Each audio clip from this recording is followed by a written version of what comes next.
बोलिए प्रपूज्य बाबा घासीदास की, बोलिए सतनाम पुरुष बाबा की।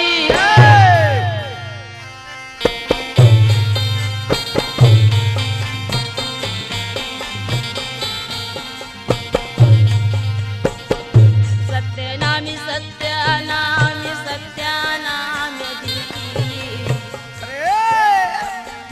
सत्यनामी सत्यनामी सत्यनामी गा सब कोई मिलके बोलाओ सत्यानाम। हाँ छोटे बड़े मिलके बोलाओ सत्यानाम। हाँ सब कोई मिलके बोलो सत्यानाम। छोटे बड़े मिलके बोलो सत्यानाम। हाँ सत्यानाम सत्यानाम सत्यानाम जी।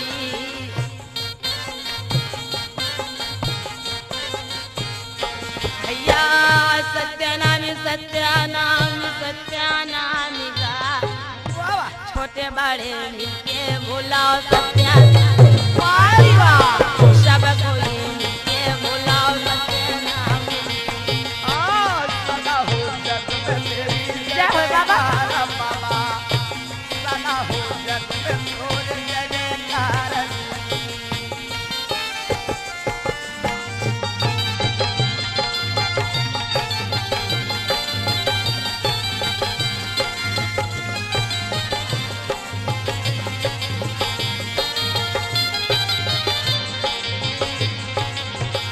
हाँ सदा हो जग में तेरी जयकार बाबा।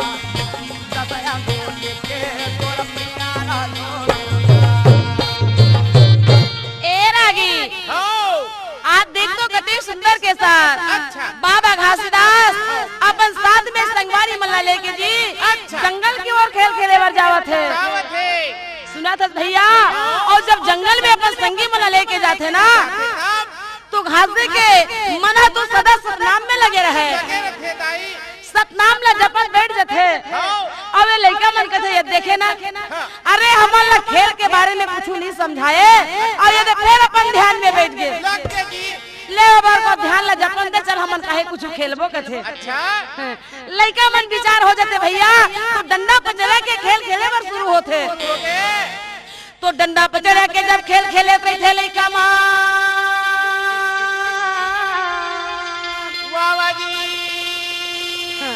अरे दांव तो आगे बुधारू के ऊपर डंडा ला घुमा के लड़का में फेंक दी। जा भैया बुधारू और डंडा ला लान पे हवन बीरो लगो छू देबे तो फिर दूसरा ते दाम देबे कथे। ऐसे बात है तो डंडा ला लाबर बुधारू दौड़ जाते। अब बुधारू की आवाज ला जम्मो लड़का पेड़ के ऊपर में चढ़ जाते। तो जब लड़का जब पेड़ के ऊपर में चढ़ते ना तो पेड़ के जो नीचे में सूखा सूखा पत्ता गिरे रहे थे। तो लड़का मन के जब पाँव के आवाज आते पेड़ खड़े पत्ता खड़खड़ खड़खड़ बाजी तो वही पेड़ के नीचे बहुत बड़े भिभोरा रहे। और वो भिभोरा में एकदम कालिया नांग है भैया। वो नांगिन कथे इतना दिन हो गए जंगल में मुला रहा मैं काको आवाज नहीं सुन रहे हूँ। आज ये जंगल में मुला आवाज किससे आवत है कोनो मन के आए का ऐसा तो सोचिस। और 2 मिनट के लिए का सोचते आज मन मुक्ति के दिन आगे काशा है तबे तो यहाँ मनखे की आवाज आवत है। ऐसे विचार लगा के देखिस भैया और अपन मुड़ी ला निकाल के वो पेड़ के नीचे बैठे रहे भिभोरा निकाल के। लेकिन ये लड़का ला होश नहीं रहा बुधारू लगा वो संगवारी मन के खेल के चक्कर में आते आते दौड़ के डंडा ला फेंक दी और पेड़ ला फुटार के वही रुखा में ये चढ़ा थे भैया का। और वही रुखा में ये चढ़ा थे और वही रुखा में ये चढ़ा थे और वही पेड़ा में चढ़ा दे बाला पेड़ में चढ़े लगे। पेड़ ला जमा के पकड़े है लेकिन गोड़ा भूया में मारे है। जे मेरे नांगिन ना निकल के रास्ता देखत रहे नांगिन ला मौका मिल जातेगा। जोरदार खेल करके नांगिन रहते हैं मोरे बोला का बुधारू के दाई मोरे पावेला हमारे भैया अरे मोरे पावेला हमारे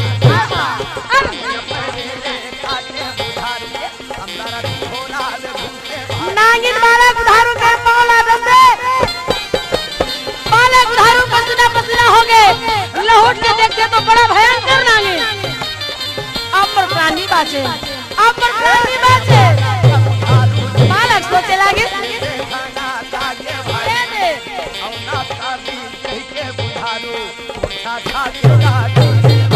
ए भैया बालक बुधारू रहते पेड़ला छोड़ दी और जमीन में पड़ाक लगे के गिर के दाई पसीना पसीना हो गए, बदन करिया गए, मुंह डहर लगदला फेंके लागी। उस समय बालक बुधारू रहे तो संगवारी मल्ला कैसे चिल्लावत है, कथे वो संगवारी सबोया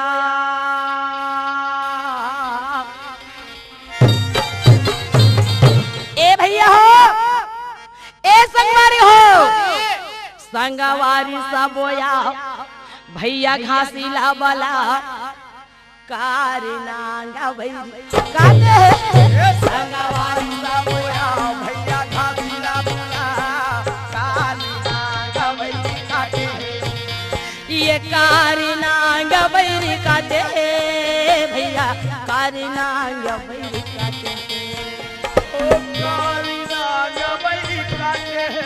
जाओ भैया जल्दी दौड़ के घासीला बुला लो जी। संगवारी सबोया भैया घासीला बुला कारनांगा भैया काटे संगवारी सबोया बाबा घासीला बुला कारनांगा भैया काटे।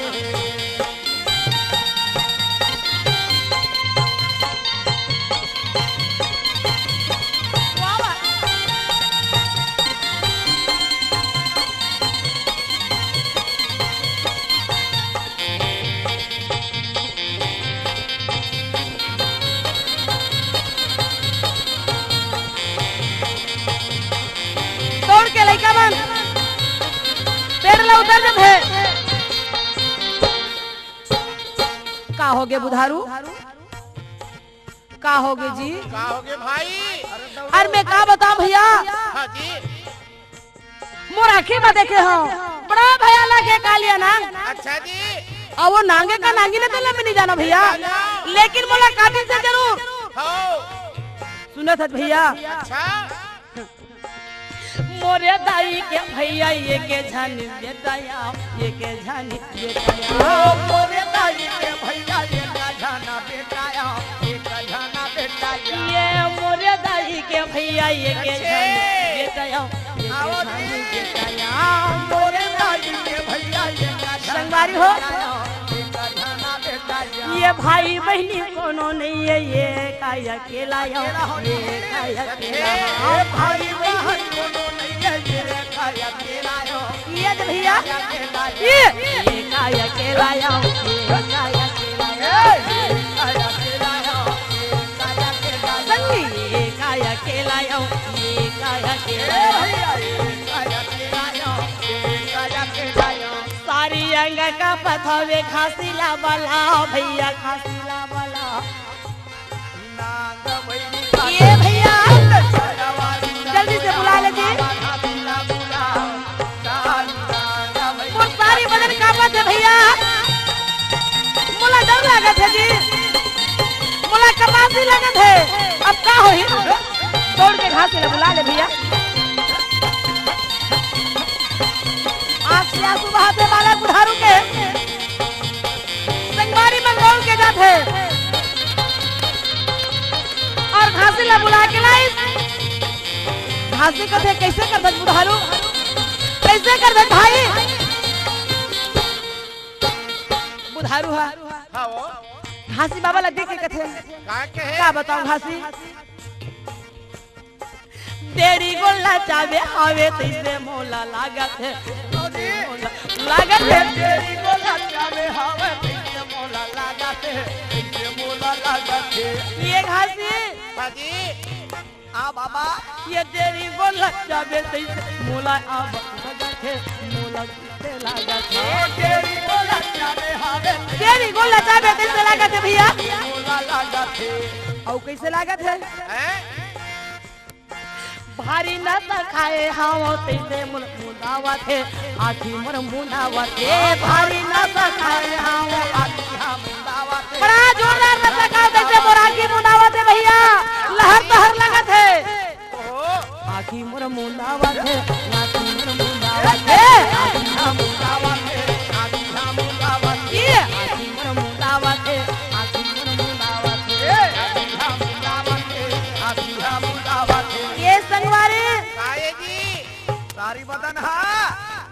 आखिर मुदावत है हाँ। सारी बदन ला देखा था तुम कैसे दिखा देते होगा सारी बदन का लाओगे प्राण ला बच्चा भैया घासी ला बुना काली ला गाते हैं भगवान ला बुना भैया घासी ला बुना काली ला भैया काली नांगा वैरी काटे काली नांगा वैरी काटे रोवा थे बालक बुधारो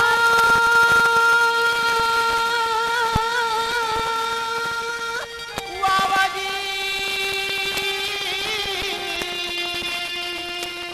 घासी ला बुलाई हाँ सारा बात ला बताई अच्छा घासी कहे ये कैसे हो गए हाँ ये कैसे हो गए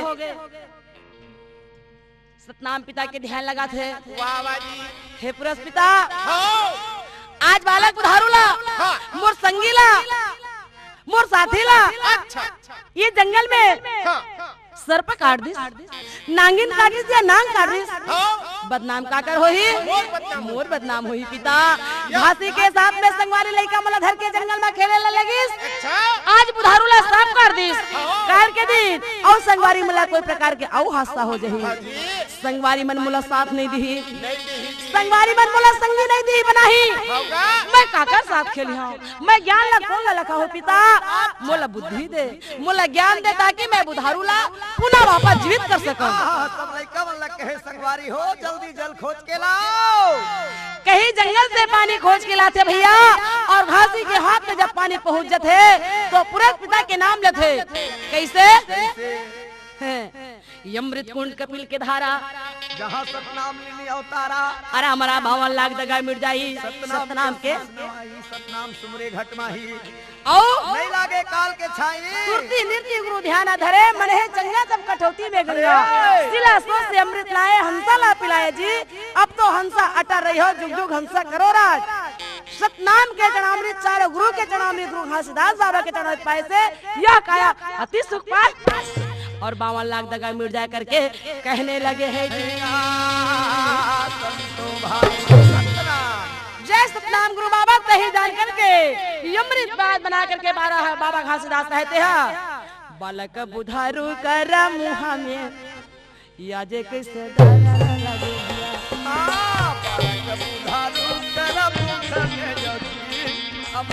डाले संतो पुरस पितक नामा लेके यमरी वहाँ बगल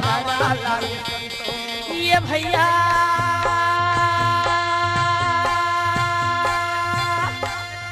कला में बतावा तो कला ये सुना भैया मोर भजो सतनाम बोलो सतनाम बोला ले क्या मोरे कहने लगा कैसे भैया वस्त्र में मोला नानी रज में निकले संतोषी जब सतनाम जब अमृत पा जाते बालक बुधारू आखिला खोल के देखे लगी हाजी जब आखिला खोल के देखते भैया काला बतावा तो लगा ना हो संगी जी भजो सतनाम बोलो सतनाम ओ अतिया नंदा हो के सब होय के पाला सब लड़का खुशी हो गए ताली पीटे लगी बालक बुधारी मोरा गुरु के चरण में दाई हो जपो सतनाम भजो सतनाम पैया लगाओ तोरा ये राज माला लगाओ बाबा गा बोलो सतनाम जपो सतनाम ये चरण मना ना जगा लगे भाई जब सतनाम भजो सतनाम चरण बनावे मोर घाट दास बाबा संतोषी जब सतनाम भजो ये भैया वस्त्र में मोला काली आगा भैया ही घोड़ा निकले वाह वाह मोरो यमुनी बना हो के बाबा चरण बरदले भाई ए दे भैया हाजी जब लड़का मल्ल सतनाम सतनाम बुलाए लगी और घासी के चिल्ला चिल्ला के जय जयकार मनाए लगी बालक बुधारू बाबा घासी के तन में झुक के प्रणाम करे लगी आज तय नहीं रहते तो मोर प्राण नहीं बाकी भैया नैन के आंसू से चरण लधोवे सही बात है भैया यही ला निर्मल जल कैथेगा सब लड़का घासी के ताली पीट पीट के जय जयकार मनाए लगी यही आवाज सुन के वही वही मौका में वो जो भिभोरा में लुकाए रहा है, अच्छा वो कारी नागिन हाजी निकल जाते और निकल के गुरु के चरण में आई। या काबर हो ना हो यही मोरा मुक्ति के मार्ग है, यही मेरे मोर तरण के मुक्ति होही यही मोला बाबा घासदास जी से लागत है। लागत है। और एकरे इंतजार करत एकरे खोज में कितना दिन हो गए मोला बैठे हम। यहाँ बैठे हो भगवान। इहिला तो कहेगा हाँ। ये मोरे गुरु बाबा ये मोरे घासी बाबा बैठे पुजारी तोरे नाम में, हो बाबा बैठे पुजारी तोरे नाम में। हाँ, ए मोरे गुरु बाबा ए मोरे घासी बाबा बैठे पुजारी तोरे यार में। ओ बाबा बैठे पुजारी तोरे यार में। ये मोरे घासी बाबा ये मोरे गुरु बाबा बैठे पुजारी तोरे आस में, हो बाबा बैठे पुजारी तोरे आस में। हाँ, ए मोरे गुरु बाबा ए मोरे घासी बाबा बैठे पुजारी तोरे यार में। ओ बाबा बैठे पुजारी तोरे यार में। ओ बाबा बैठे पुजारी तोरे यार में। नांगी रहते हो सिर पटक पटक के घासी के चरण मनाए लगी जी। वाह वाह। तो भैया घासी तो चाटी से लेकर के हाथी तक के बोली बचल्ला समझिया ऊपर रखियो कई के दिन में ले रही जन्म लेके आए हैं। घोलन घोलन की नांगिन है प्रणाम करके हाँ। अपन दुख ला बतावत है अपन अर्जी ले और अपन अर्जी ला सुनावत है। बताइए। तो का सुनात है जी? का कहे? लखा दीजे हो गुरु पैया लगाओ नाम, अरे! लखा दीजे हो गुरु पैया लगाओ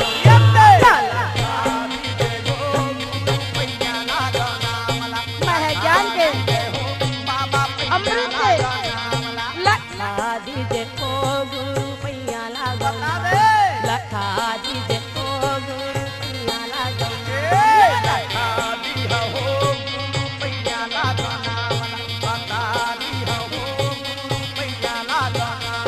ये पैया लगाओ नाम, ला पैया लगाओ नाम, ला पैया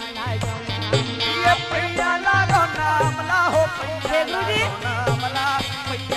ए बाबा ये पैया लगाओ नाम, ला पैया लगाओ नाम, ला पैया लगाओ नाम।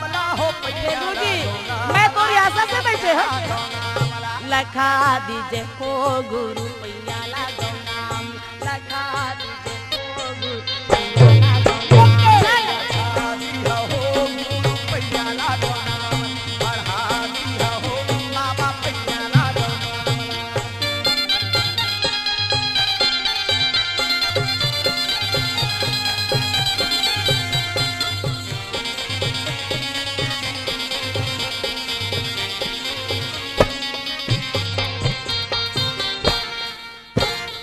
पापा कर नंदिया यगम बहते हो यगम बहता है। ए पापा कर नदिया नाम बहते हो आगम बहते हैं। ये पापा कर नंदिया साहेब यगम बहता है यगम बहता है। ए पापा कर नदिया जगम बहते हो आगम बहते हैं। ये यगम बहती है गुरु मुरी यगम बहता है यगम बहते हो साहेब बहते हैं। ये यगम बह बह बाबा यगम बहता है। आगम बहते हो आगम बहते हैं। ये खेई के पारा लगा दीजे हो गुरु पैया लगाओ नाम, लखा दीजे हो बाबा पैया लगाओ नाम।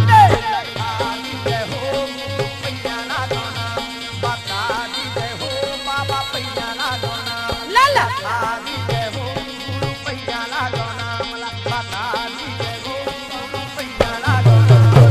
यह सन सारा विषय रसमाते विषय रसमाते भाषा है सुनवा दे। यह सन सारा विषय रसमाते विषय रसमाते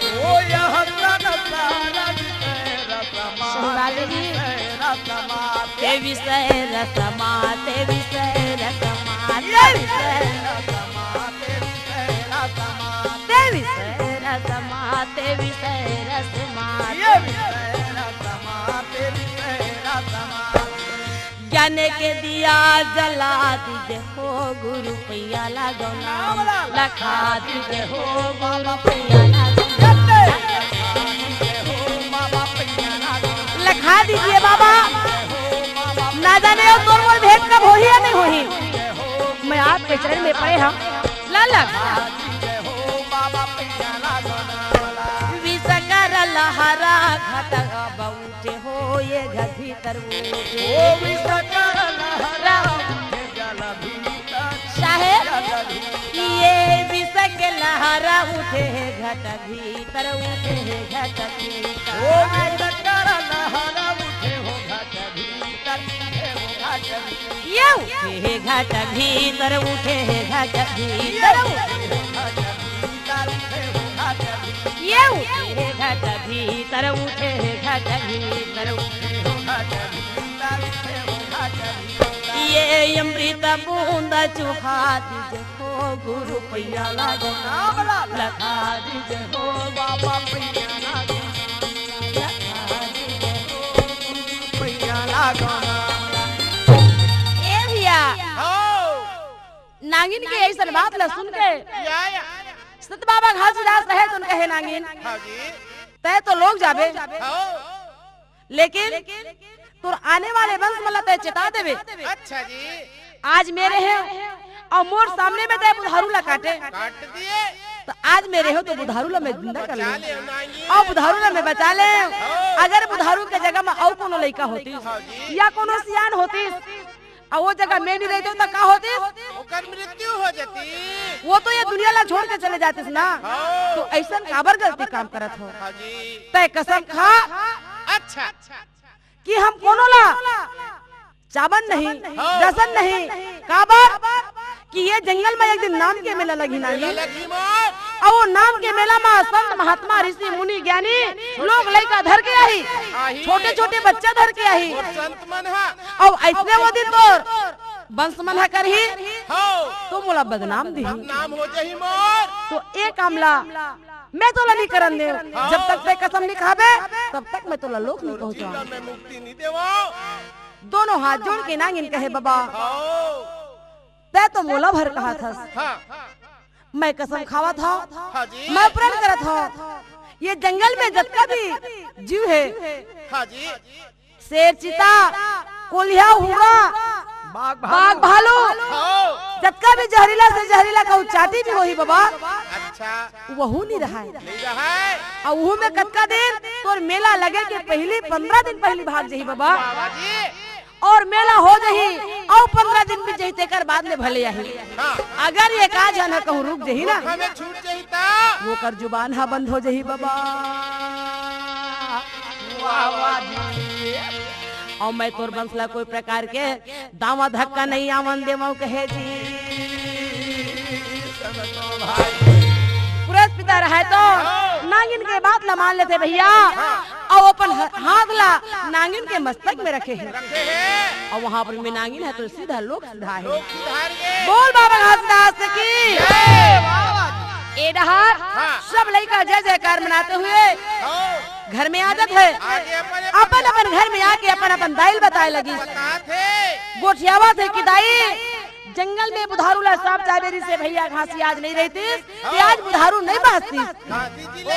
ऐसा बात है बेटा तो आप मत जाओ जंगल में खेले बार लड़का अपन अपन बेटा ला सब घर में दाई मन बरजत है और बालक बुधारू रोवत बैठे रहे माता ला देखते थे और जोरदार रोटे ताई कथे कस बेटा बने दूसरा दिन आवत रहे तो हंसत आवत रहे खेलत आवत रहे आज काबर रोवत है बुधारू तो बुधारू सब बात ला बताते दाई आज तो बेटा हा रह गए तते बेटा बुधारू कहा था जतके कन मोला दुलार देवत हस जतके कन तोला मोरबा प्रेम हमें ओतके कन तय घासी के लिए प्रेम कर दे मां काबर आज के दिन में अगर भैया घासी नहीं रहती ते तोर बेटा आते बुधारू ला नहीं पाते दाई का कहत बेटा कैसे नहीं बुधारू हाँ माँ मैं सच बोला था बहुत बड़े कालिया नांग आज मोला वही जंगल में चाप दे रही से मियां आज भैया घासी मोरिए कायला हमरो प्राण ला बचाई सवे वो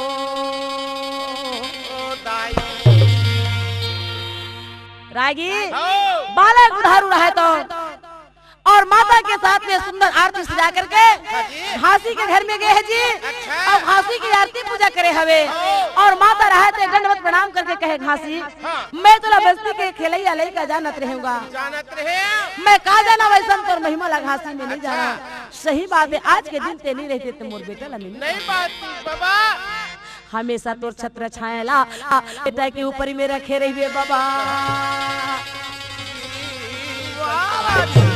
ये तो बालक बुधारू के माँ के बात हो गई भैया। लड़का माँ के दाई मन अपन अपन लड़का ला मना कर देते। माता करुणा के पास में आके का कहते ए करुणा हाँ जी तोर बेटा ला समझा देबे। समझा दे दाई सब लड़का ला भड़का के जंगल में ले जाते। जथे अरे पारा बस्ती में खेलती थे का होती घर में जंगल में ले जाते और जंगल में खेल खेलाते। ओ दे बुधारू ला साफ साफ तरीके के का मन बतावा थे तो ठीक है साफ साफ दे तेला घासी बचा लिस। अगर बाघ भालू उठा के कहूँ ले जाती तो कहा नाम जो घासी दास सब माई लोग मन हया के जानता तो माई लोग मन के गोठ शिकायत करी तो करना कथे बहनी अब मोला माफी देवा मोर बेटा ला मैं समझा लूं। समझा लूं ऐसे मौका नहीं देवा तू मन ला कहे घर में कौन रहे तो अंदर में आके कहे घासी हाँ। कैसे कैसे मन कुछ आवत है बात सही है गलत है बेटा सही बात है माँ लेकिन अब आज के बाद जंगल तो मत जावे बेटा। का बरदाई माता घलो जब बेटा ला डरवाए लगी आज ये गिरोह के जंगल में बहुत जबर जानवर है ते का नाम बनाऊ हवे बेटा बनहाहू है। हाँ सब माई लोग बना के गोठियावत रही। ओहो ये बनहाहू नाम के जिनावर है कायदाई। अरे महू न जाना बेटा वो बनहाहू कई को मन कहा थे और अब तक विकरालों का रूप में कहते तेला देख के जंगल के बाघ भालू बड़े बड़े जिनावर में भागा थे। बड़े बड़े सब जीव जंतु मन भागा थे सब भागत हवे ओकर सच्चे बेटा ये प्राण से बड़े और कोई चीज नहीं है। वो जंगल में तोर संगी साथी ला लेके और मत जाबे कहे जी भाई माता के पास में कहे मैं वही बनहाहू ला खोजत खोजत पहली जन्म दिल्ली में लेके आए और दिल्ली में जन्म लेके आए तब का होइस कपलन गांव के बंद ला छोड़ाए तब वो बनहाहू में नहीं पाए दाई सब खोजी बन के अच्छा सब खोजी बन के आए संत कारण संत के कारण यही मनुष्य मन के कारण माँ अब वहू ला खोजे तब वो बनहाहू में नहीं पाए। बता कहाँ है बनहाहू कौन जंगल में है बनहाहू। ओहो मान जा बेटा ये लड़का जिद्दी के संग में मैं का बताऊं मान जा बेटा झंझाबे जंगल में ऐसे करके माता बार बार समझाए लगी बार बार बरजे लगी। ले ठीक है दाई आओ ठीक है दाई के दाई का अब बड़े होवा थका थोक बहुत घर के काम उतला भी करे लागथे। पिताजी तोर सियाना होवा थे कते एक दिन सियाना शरीर काम करी अरे अभी ये सब सीखे रहे बेटे तोर दिन बादल में काम आई बेटा ले ठीक है माँ अब नहीं जा मैं जंगल में खेले बा अच्छा जी ठीक है ना। याद देखो माता के बात ना बेटा ध्यान से सुने लगी जी भाई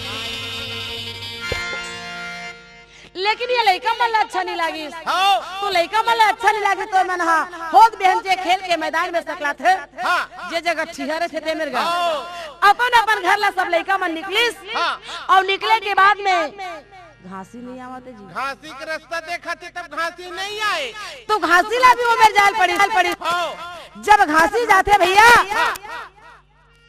तो कते रास्ता ला जाते ये रास्ता जाते मरार गोपाल के घर डहर ला जातेगा तो मरार बेचारा कोठी के धान ला बाढ़ी दे दिस अपन नौकर जाकर लगा और वो तरिया चल दिस नहाए बर वो मंडलिन डोकरी रहा गौठलिन ते बर्तन लमान के चरिया मरा रहिस और वो भीतरा हो नहीं सकिस। अच्छा ओतके बेर घासी हुई रास्ता ला बुलकिस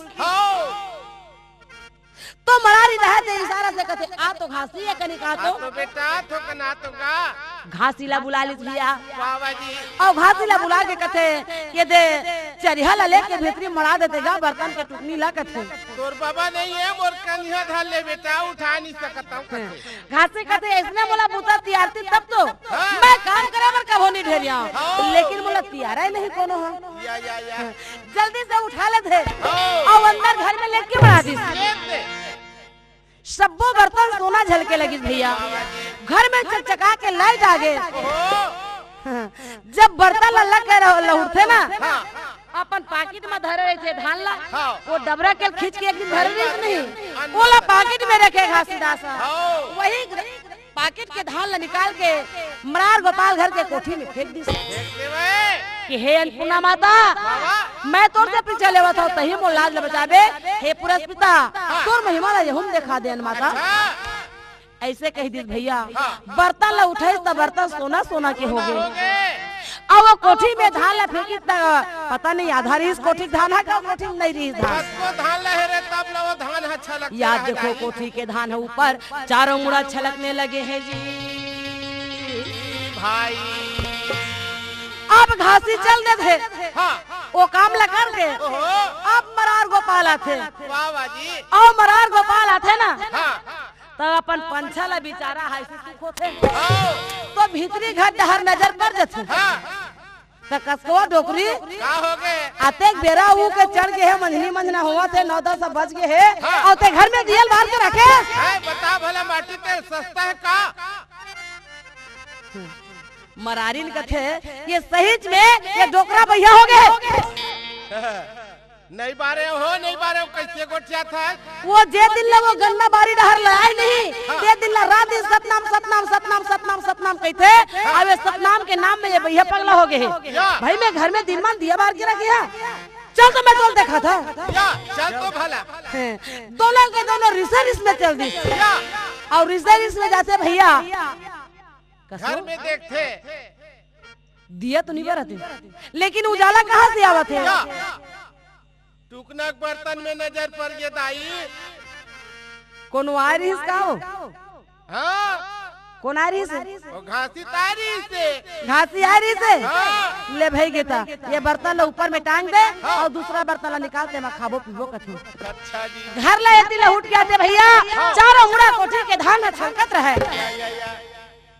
मरार गोपाल रहते हैं धरती माता के पांव पर थे, अन्नपूर्णा के पांव पर थे, और बालक घासी के नाम ले लेते। धन्य है बालक, तोर महिमा ला धन्य है, हे पुरस्पिता। दोनों के दोनों भजे लगी जी कैसे?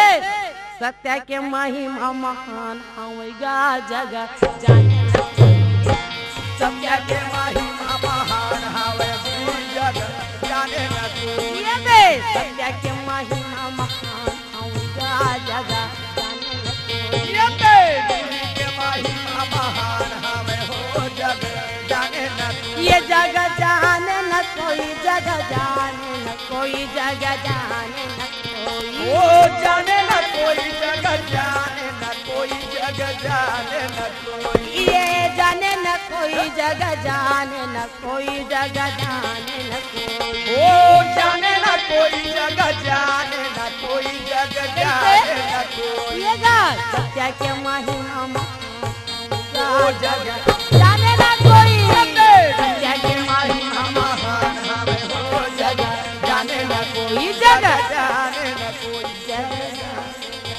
जगत जाने न कोई, जगत ए भैया घासीदास रहते जल्दी। अच्छा ये मरार मरारिन के बाद होगी कि ओकर महिमा आगम अपार है, ओकर महिमा ला कोनो नहीं जाने। मन ला भरोसा हो गया। घासी रहते संगवारी मन के तीर में जाते, अच्छा संगवारी मन खुश होते थे, वो दी आवत है भैया। आवत है ये दी अभी बने लगी सब हाँ सब बोलेगा, दोनों हाथ जोड़ के अर्जी विनती सुनाए लगी। हाँ जी कैसे करबो घासी? हाँ घासी कहते देख भैया हाँ ठीक है, माता पिता बरजत है तो माता पिता की भी बात ला मानना चाहिए। आज्ञा मानना जरूरी है। काबर की हमर मन की उम्र है ना, अब 15-16 साल के हो गए हैं जी। नहीं यार, कोनो 12 साल के है, कोनो 13 साल के है, कोनो 15 साल के है, हैं? तो अब हमन गली में खेले के लायक नहीं, घर में अब तो काम करे के लायक होवत हन जी। काम बूता सीखे के हमर मन के दिन है, तो कैसे काम बूता करना है? बिल्कुल खेल बंद, और काम में भी सब झन लग जाते करने। धरती माता के सेवा कर, सेवा करना है भैया।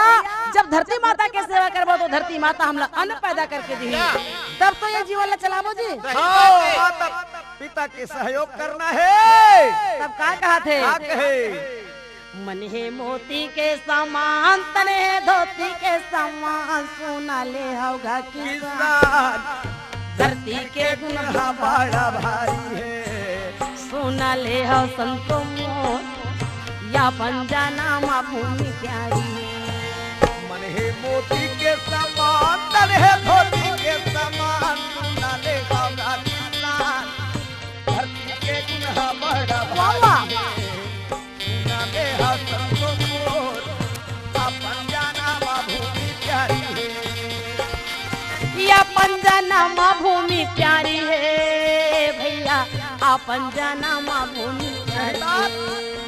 ओ अपन जाना माँ भूमि प्यारी है भाई, अपन जाना माँ भूमि प्यारी है। ये जी अपन जाना माँ भूमि प्यारी है भैया, अपन जाना माँ भूमि प्यारी है।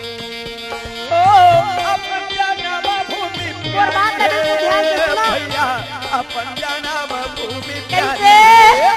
मन है मोती के समान, तन है धोती के समान, सोना ले होगा किसान। धरती के गुनाह बड़ा भारी है।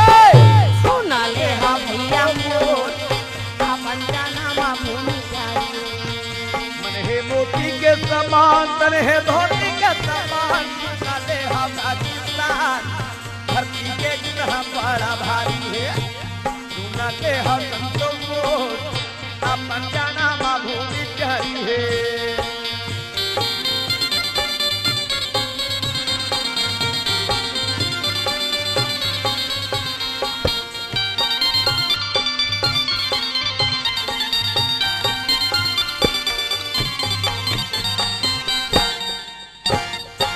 धरती माता ला सत पूरा सा बनाए हैं, पूरा सा बनाए हैं। ओ धरती माता ला सत पूरा सा बनाए है, पूरा सा बनाए है। ये धरती माता ला सत पूरा सा बनाए हैं, पूरा सा बनाए हैं। धरती माता ला सत पूरा सा बनाए है, पूरा सा बनाए है। ये नाम के प्रसाद में ये हमारा पद पाए है, या चला पद पाए ओ है। नाम के प्रताप में अचल पद पाए है। अचल पद का है धरती माता है, नाम के प्रसाद में संत हो। पद पाए है, अचल पद पाए है। ये चला पद पाए गा, ये चला पद पाए है। ये अचल पद पाए है, अचल पद पाए है। ये धरती के कोरा जे माँ बसे संसार, सुना ले होगा भैया। धरती के गुनाह बड़ा भारी है। सुना ले होगा, अपन जाना माँ भूमि प्यारी है। मन है मोती के समान, तन है धोती के समान, सोना ले होगा किसान। धरती के गुनाह बड़ा भारी है। सोना ले होगा मोर, अपन जाना माँ भूमि प्यारी है।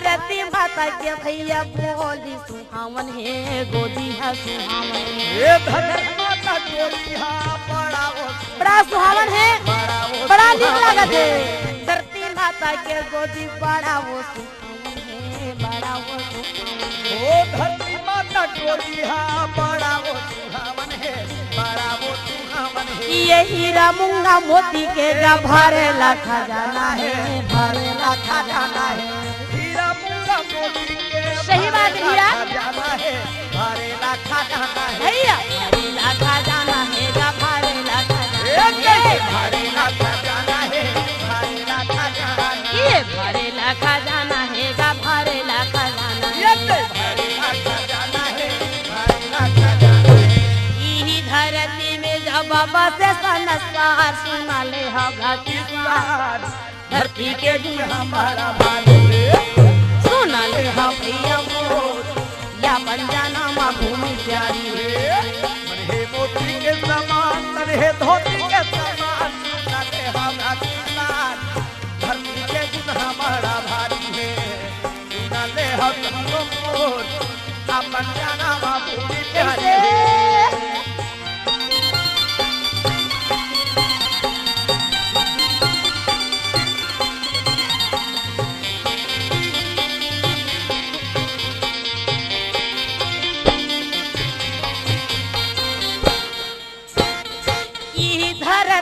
जलयन्ना उपज है जलयन्ना उपजत है ई धरती में जलयन्ना उपजत है जलयन्ना उपजत है। ये धरती में जलयन्ना उपजत है जलयन्ना उपजत है। ओ ई धरती में जलयन्ना उपजत है जलयन्ना उपजत है। ये धरती में जल में जीवाना पालत है। देखो भैया जीवाना पालत जक्का भी हमन खावा था पिया था जल में जीवाना पालत और रेंगा धन हंसा धन ये सब चीज ये धरती के अंदर में है। धरती माता हा हम लोग अन्न पैदा करके नहीं दी तो काला खाबो कैसे जीवो। धरती माता के कौन छूटा ही उधार सुना ले होगा किसान। धरती के गुण हमारा भारी है। सुना ले हम भैया या पंजाना भूमि प्यारी है। मन है मोती के समान तन है धोती के समान। सुना ले होगा किसान। धरती के गुण हमारा भारी है। सुना ले हा भैया मोर या पंजाना भूमि प्यारी है भैया अपन जना हमारा भारी है। अपन जना भूमि प्यारी है प्यारी है प्यारी है। ए रागी कते सुंदर के बाबा घास दास है दे लइका बोला उपदेश दिसगा। अच्छा, क्या अच्छा, के बताई इस बात ला कि भैया हो अब हमार मन के खेल है आज से बंद बंद है जी। अब अपन अपन माता पिता के बात ला मान बोल और धरती माता के सेवा कर भैया काम बुता में लग जाओ। सत्य है। लइका मन बात ला मान के अपन अपन घर में जाके काम बुता में लग जाते लग के घास दास रहा तो एहतियात है और मरारिन के घर में पहुंच जाते खाओ जी। मरारिन के घर में पहुंच के भाटा बारी के महिमा दिखाई दिखा दी। और भाटा बारी के महिमा दिखा करके भैया अच्छा। मिर्चा टोर के नान के दिखा दिस गा। ओ, हाँ। ओकर पिताजी नांगर चलावा खेत में गिरा है महंगुदास बाबा हा। अच्छा जी। वही जगह बाबा घासीदास भी जागे और मेड़ में के पार में बैठ के पिताजी हल चलावत तेला देखत रहे। देखा थे। लेकिन वो मेर का होवत है का होते जी। अरे 1749 मरार गोपाल के घलो नांगर चलावत रहे चलावत है। तो वो हाँ कोढ़िया बैला ला नांगर में फांदे रहे रागी। हाँ वो अब वो कोढ़िया बैला नहीं रेंगते ना तेला उठा के डंडा मारत रहे। घासी ओला देख के दौड़ के जाते और जाके डंडा ला पकड़ लेते। भैया ये कोढ़िया बैला तेले जाना था। हाँ जी। ये गरियार बैला तेले जाना था लेकिन मारे में सुधर जही का। नहीं सुधर। अरे एला प्यार करबे एला दुलार करबे भुलियार चुचकार के सिखाबे तब जाके ये कोढ़िया बैला सीखी। चलिए जी। वाह ते हमला बड़ा ज्ञान के बात बता दे रहा जाना वो डरते अरे आए सार के दिन में बतर बियासी के दिन में किसी बैला हम घर में बैठा कर रखो जी। एक एक कूड़ा मोल है। ले बता भला आते हते हमर जगह में नियम रत बता बरावत ते जा वो डहर नहीं जाओ यार मारो मत। अतः वो इतना समझावा था ते तीन तलाक देखा। हाँ ठीक है ऐसे हाँ। तो ठीक है भैया मैं चला के तोला बता देता हूँ मैं तोला बैला ला सिखा के दे देता हूँ। घासी बाबा रहते हाँ बैला के पिटला पोछी और कान में कथे भैया मैं वही हूँ कि ते हाँ जंगल में का के रहे सीधा तुम्हार मरार गोपाल के गोहरी में जाके समावो और एक दिन ही धरती माता के हम तीनों भाई मिल के सेवा करबो और ये धरती माता से सुंदर अनूप जाबो के कह रहे हाँ। मैं वही हरो भैया मोर बात न मानो सतगुरु बाबा के नाम ले लेकर के जल्दी से तुम तैयार हो जाओ। हाँ, नाम दे दिस बैला ला। नाम मान पा जाते बैला मन बैठे रहे मन हड़बड़ा के उठी और उठे भैया घासीदास बाबा मुठियाला धरहू कहत रहे धरन ने दिस याद देखो बैला रहते गर गर गर गर चारों मुड़ा घूमे लगी सब नगरिया देखे लगी पांचों में नगरिया रहते कर पिटला मारते हुए बैला रहा आगे बढ़ गए वो बेचारा के पिटला परित वो अल्लाह खा नीचे गिर गए। कहते ऐसन में तो नहीं बने जी। देखा था घासी के कामला अपन मिल रही हम मल्ला मिल हो रही कर ला वो खेत में भेज दे बाहर डोली ऐसे हाँ। तो कहते घासी ये ले 5 काठा धान ला धारा वो पार के बाहर डोली जा भैया त्या केला बोबे ओमा अलग भाई बैलल सिखोबे। ले ठीक है भैया मैं उही में जात हूँ घासी बाबा रहते वो बहरा डोली में चलते थे। जल्दी अब वो 5 काठा धान लेके रहते थे भैया, 5 मुठा धरिस, हाँ। चारों कोना में जमीन खेत में खिद्दिस, हाँ। और 1 मुठाला खड़े रहते हुए खिद्दिस, अच्छा 2 मुठा धान निकाल के बैला मन खिला दिस। दादी धरती माता के प्रणाम करी। और बड़ा प्रेम के साथ में फिर कैसे नांगर चलावे जी। कर्मा बने है किसान, धर्म बोआ था वही धान। सुनत है। हाँ। कर्मा बाने है किसान, धर्मा बोवा था वे धान, नाम के नगरिया चले नांगर जोतेला। धर्म बने है किसान, धर्म बोआ था वही धान, नाम के नगरिया चले नागर जोतेला। ये नाम के नगरिया चले नांगर जोतेला, नाम के नगरिया चले नांगर जोतेला। ये नाम के नगरिया चले नागर जोतेला, नाम के नगरिया चले कैसे? नागर जोतेला। ये नाम के नगरिया चले नांगर जोतेला, नाम के नगरिया चले नांगर जोतेला। ये नाम के नगरिया चले नागर जोतेला, नाम के नगरिया चले ये दे जोतेला। कर्मा बने है किसान, धर्मा बोवा था वे धान, नाम के नगरिया चले नांगर जोतेला। धर्म बने है किसान, धर्म बोआ था वही धान, नाम के नगरिया चले नागर जोतेला।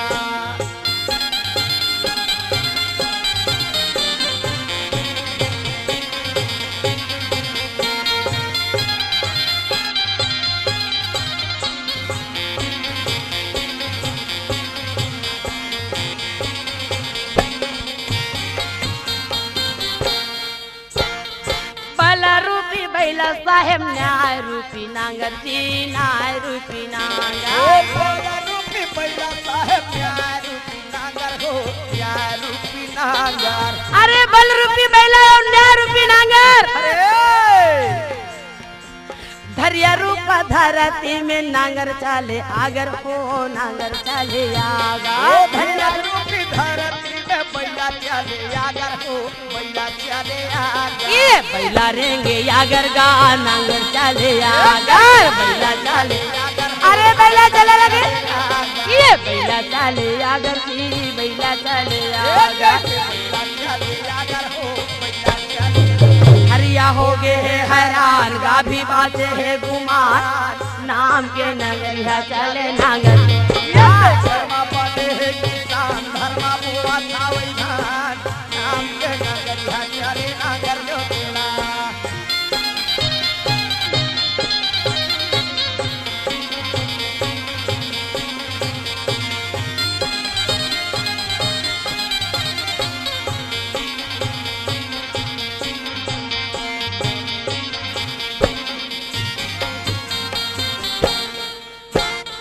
सत्य रूपी सफरी दान, माना है मुदरिया धान, माना है मुदरिया ओ धान। सत्य रूपी सफरी धान, माना है मुंदरिया धान, माना है मुंदरिया धान। ये सत्य रूपी सफरी धान, माना है मुदरिया धान, माना है मुदरिया ओ धान। सत्य रूपी सफरी धान, माना है मुंदरिया धान, माना है मुंदरिया। ये बुद्धि रूपी बुढ़िया माँ को गुना है गुरमटिया वाह जी वाह। धान, गुना है गुरमटिया धान। भैया गुना है गुरमतिया धान, गुना है गुरमतिया धान। गुना है गुरमटिया धान, गुना है गुरमटिया धान। ये गुना है गुरमतिया धान, गुना है गुरमतिया धान। गुना है गुरमटिया धान, गुना है गुरमटिया। धाना बोए है किसान, धरती बना ही महान, नाम के नगरिया चले नांगर जोतेला। धर्म बने है किसान, धर्म बोआ था वही धान, नाम के नगरिया चले नागर जोतेला।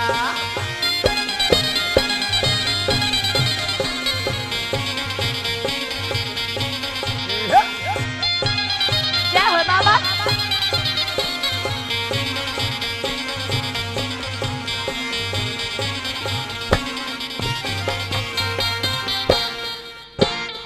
बुद्धि के बियासी हो गए नियम के निंदाई जी, नियम के निंदाई। ये बुद्धि के विलासी हो गए, नियम के निंदाई का, नियम के निंदाई। ये प्रेम रूपी पाधार चाल है चलाई जी, चाल है चलाई। ये प्रेम रूपी बात धरे चाल है चलाई चाल है चलाई भैया चाल है चलाई जा चाल है चलाई चाल है चलाई हो चाल है चलाई ये चाल है चलाई जी चाल है चलाई चाल है चलाई चाल है पानी भरे है हरान ज्ञान गंगा के वाह, समान वाह। नाम के नगरिया चले नागर तो तेरा बने है किसान धर्मा बुआ थावे धान नाम के नगरिया चले नागर जो तेरा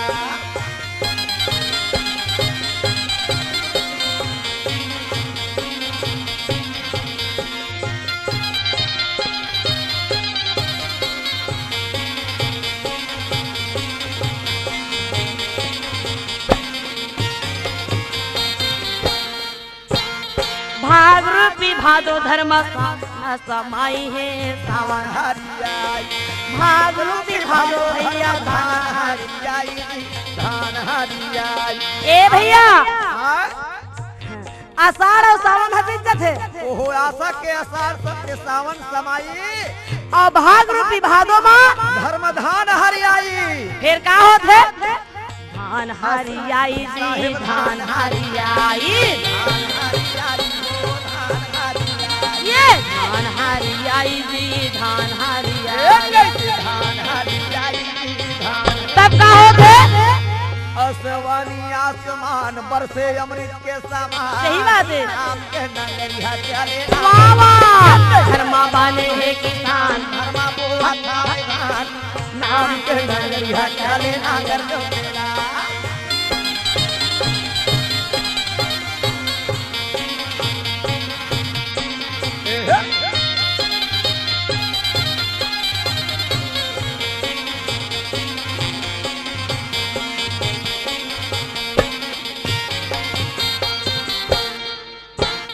घासीदास बाबा की है कर्मा के किसानी जी कर्मा के किसान बाबा की है कर्मा के किसानी हो कर्मा के किसानी ये घासीदास बाबा की है कर्मा के किसानी जी कर्मा के किसान बाबा की है कर्मा के किसानी हो कर्मा के किसानी ये गिरौदापुरी में भैया छोड़े है निशानी जी छोड़े है निशानी पूरी में संतो छोड़े है निशानी का छोड़े है निशानी भैया छोड़े है निशानी जी छोड़े है निशानी छोड़े है निशानी का छोड़े है निशानी भैया छोड़े है निशानी गा छोड़े है निशानी कैसे छोड़े है निशानी हो छोड़े है निशानी जैसे खामा है महान चरण कुंडा है महान नाम के नगरिया चले ये रे जय खाम के निशान यार कुंडा है महान